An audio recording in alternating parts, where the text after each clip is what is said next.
Organized Labour has reacted to the President's Democracy Day speech.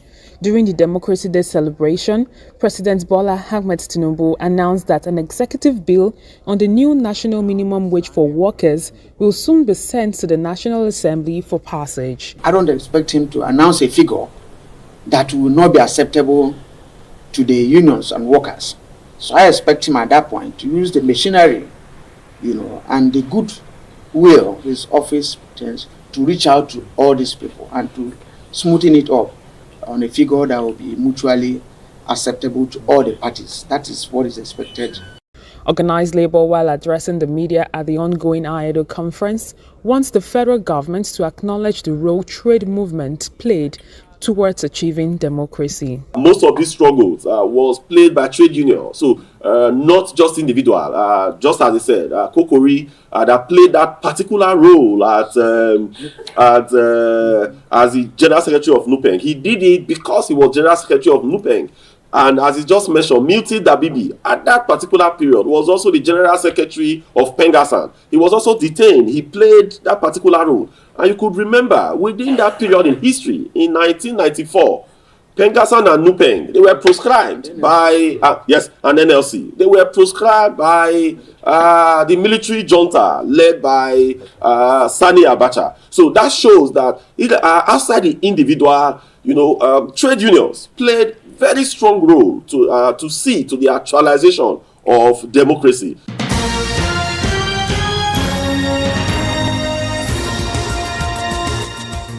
The inauguration of the Forum of the Global Coalition for Social Justice is structured as a continuation of the ongoing collaborative efforts initiated by partners on a thematic development.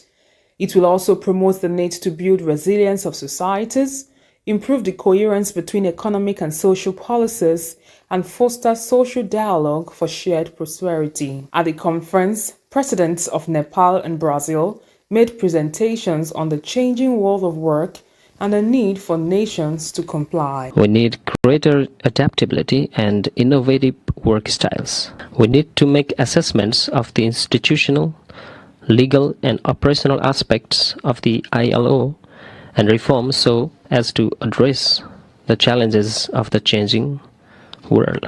However, one core value remains unchanged. That is, our collective effort to achieve sustainable peace through social justice. The Global Coalition for Social Justice. It will be instrumental for us to implement the 2030 Agenda for Sustainable Development. The SDGs on decent work for all is not moving forward in the speed and scale that are necessary to meet its indicators. Although the projections of the world unemployment rate for this year and for next year show a modest decrease from 5% to 4.9%, we must not deceive ourselves. More than 500 million women in active age are still out of the labor force due to the unequal division of family responsibilities and care. It was concluded during the event that is of utmost importance for countries to collaborate towards achieving social justice.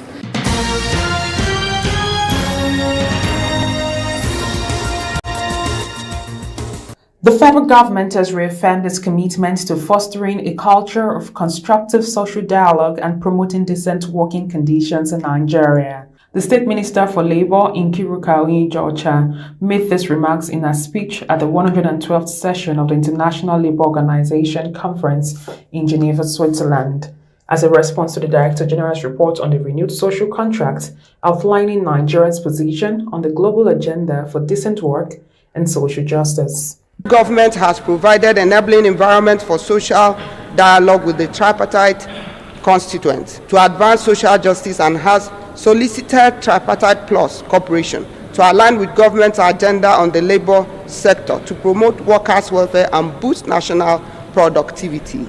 The federal government has made giant strides in the following areas: implementation of the Decent Work Country Program 3, ratification of the 10 ILO Fundamental Conventions, and most recently ratified 4 additional conventions, including Convention 190 on violence and harassment, revival of the National Labour Advisory Council, Nigeria's highest tripartite consultative structure, tremendous progress in the review of our labor laws, establishment of job centers across the country, upgrading skill acquisition centers across the 6 geopolitical zones of our country, establishment of migration resources centers as part of government's commitment to providing good governance for labor migration, reducing child labor to the barest minimum by promoting universal basic education and encouraging school enrollment of minors, especially for the girl child.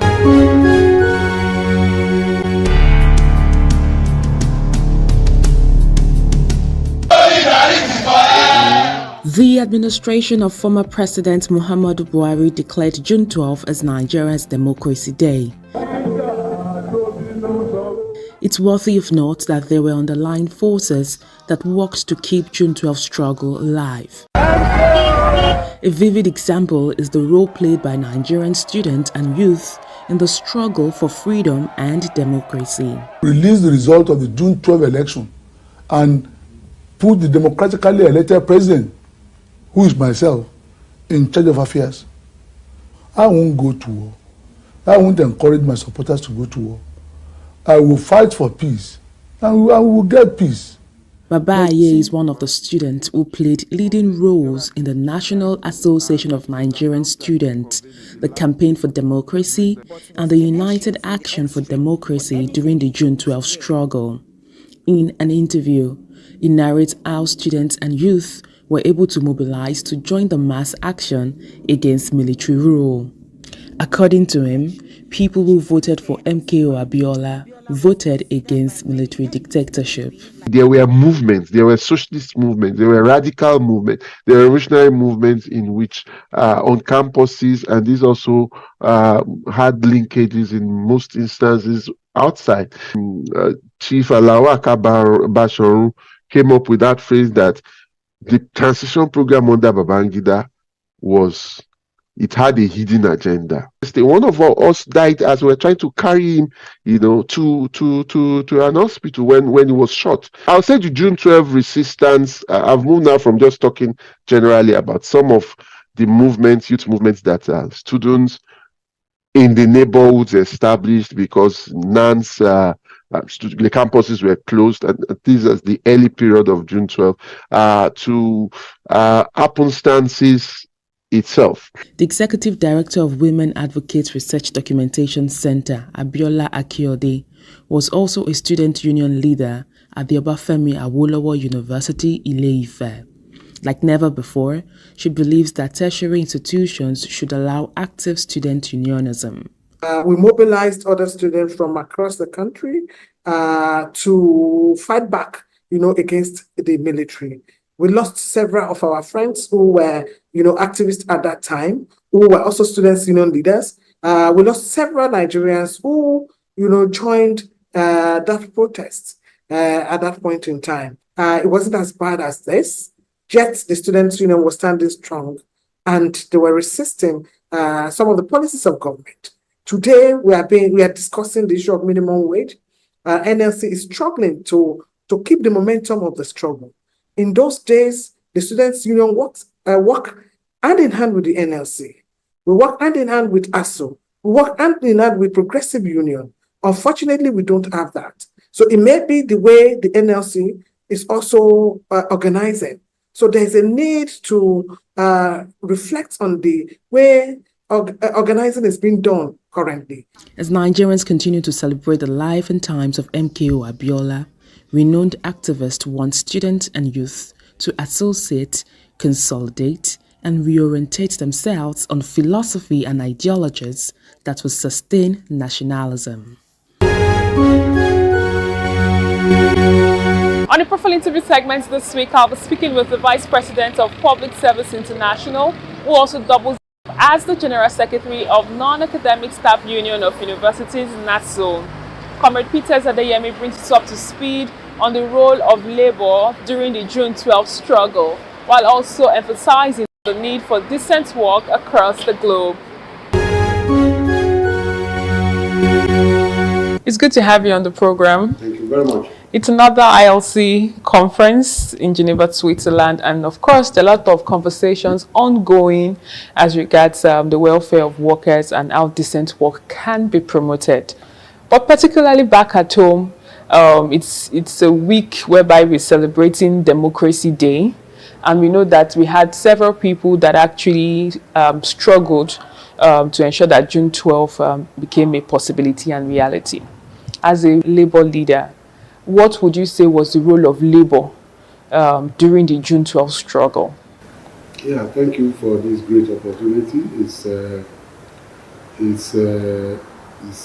heartwarming, and the fact that we are celebrating democracy, the massive role the labor movement played. And I think that that is why it remains very, very painful that up to now, Labour doesn't seem to have benefited, at the level that we expected from the outcome. Politicians ultimately benefited from that struggle, and clearly, if you look at the situation with our Nigerian workers right now, it's really nothing to be happy about. I think that what we have gotten from that democratic struggle of June 12 has not been commensurate with what we put into it. There are a lot of people who are politicians today are benefiting from that massive struggle without playing a single role. Today they are eating fat, but the labor work so hard. Today Nigerian workers are living from mouth to mouth. It's very unfortunate. Nigerian workers don't have anything to celebrate, even though it's heartwarming that we are still practicing democracy in our country. At least we have tried as much as possible to keep the soldiers in their barracks. But I think that must be as a result of the resilience of Nigerian workers. You served as a member of the Committee of Standards of Application at the International Labour Conference, which is ongoing. Can you bring us up to speed on what is the latest and what are the complaints that ILO has received so far? This year, the 112th International Labour Conference Committee on Application of Standards received 24 complaints from different countries. Some of them, having to do with freedom of association, child labor, collective bargaining, and a whole lot of them. We have six complaints from 6 African countries. I have participated actively and right from the beginning. Most of these complaints centered around governments of these countries being very insensitive. Some of them, opposing to trade union rights. Some of them abuse of trade union rights. We have, refusal for trade union to survive, freedom of association, collective bargaining, and a whole lot of others. To me, there isn't any case that you can refer to as a star case or a very, very controversial case like we used to have. You have a tripartite, the government, the workers, and the employers. And in a number of countries, we have been able to ensure that we reach a point now where the reports are being compiled. The reports will be presented for adoption. That's the most dynamic and the most result-oriented committee work. And I know that there are other committees that are also on in this conference, Committee of Biological and others. But for the Committee of Application of Standards, it's been massive work. With your wealth of experience being a labor leader and attending different conferences that has to promote the right of work, decent work, and social justice. Can you tell us the impact or the importance of the Committee of Standard of Application? The wrong perception of quite a number of labor leaders across the globe about the fact that the ILO has the power to sanction government. The DG spoke extensively on that the law that established the ILO does not give it that power to just sanction a country. Rather, there will be these persuasive measures of ensuring that they do not use force. And that is why in most of the work of the Committee on Application of Standards, you have various steps that are taken. Some is to send commission, some is to send technical committee to those countries where you have problem. And the job of those countries will not be about order, but rather it will be about persuasion to get some of those countries to toe the line of normalcy. But I think something that is very, very significant, which we must not, is that quite a number of countries does not even want them reported to the ILO. So the fact that the ILO is there also serves to a large extent as a check. By and large, ILO has succeeded substantially in the way it has conducted its affairs. And I also think that the bulk of how successful we are will be dependent about how the trade union itself is able to maneuver its role within their various countries. But clearly, the ILO has played a very significant role because the fact that politically it has some damaging effect when you say the trade union has taken either the employer or the government to the Committee on Application of Standards, and at that level the country will be highlighted, the country will be debated, the country will be discussed, in some cases discussed negatively, and that's discussing the government in bad light at the global level. Some very hard words are used, and so quite a number of countries that ratified various conventions are sensitive to the fact that they do not want to be so badly reported or highlighted at the level of this global organization that we call the International Labour Organization. The chairman governing board during his presentation during the 112th International Labour Conference said that the right to strike, the decision on the right to strike or whether or not to be able to strike as workers was not decided at the highest governing board level in ILO. Rather, they actually transmitted it to the International Court of Justice for further explanation. We know that we've had series of strike in Nigeria, and employers have said with the rate at which organized labor usually go on strike, they might actually have to evoke the no work, no pay policy. Owing to the fact that the International Labour Organization has not been able to provide information on whether workers do have the right to strike, especially those that are essential workers. How would you react to this? So it's very simple and straightforward. For as long as injustice persists, for as long as insensitivity persists by those in government and the employers, so long the trade union will continue to go on strike. This debate has been on, even at the level of the ILO, for a while. And there has been a gang up of government and employers wanting to outlaw strike. But I'll tell you, it's going to be an effort in futility. For as long as injustice, for as long as insensitivity, for as long as employers of labor, either you are in the private sector or you are in the public sector, continue to, with impunity,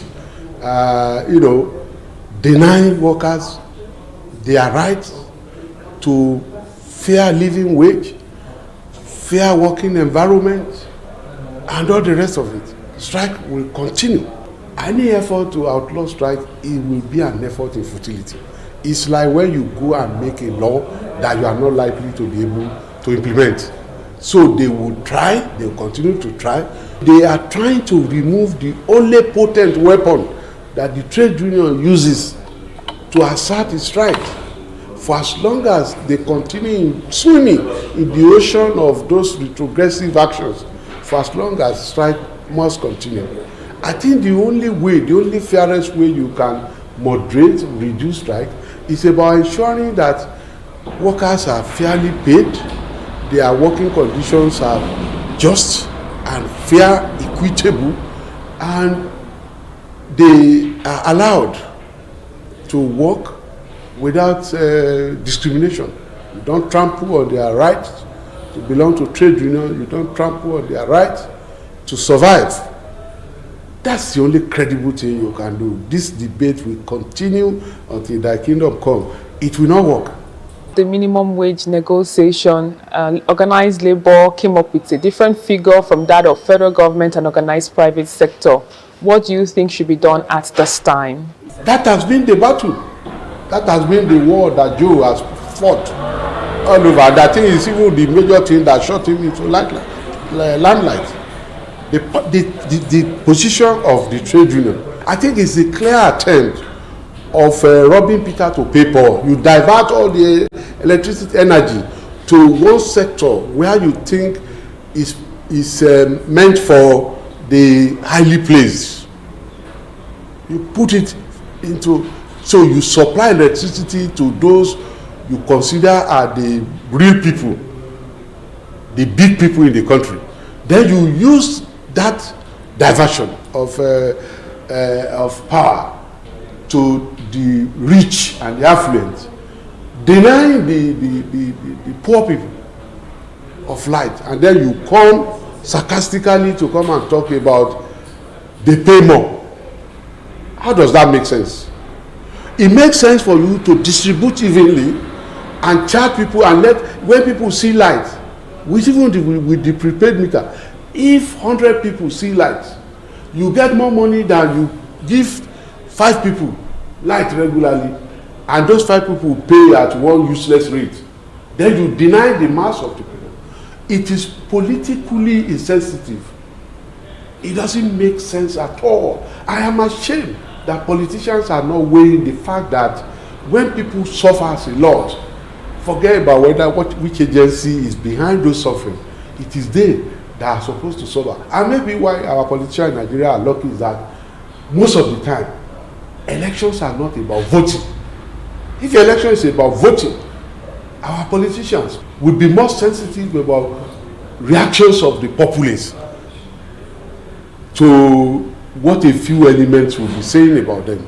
It's clearly unfortunate, but because most times these things is not about how much vote, it's just about manipulation, unfortunately. And that's all we can take on today's edition of the program. Join us next week for a fresh edition of the show. I am Sharon Ijason. Thanks for watching, and remember that labor creates wealth.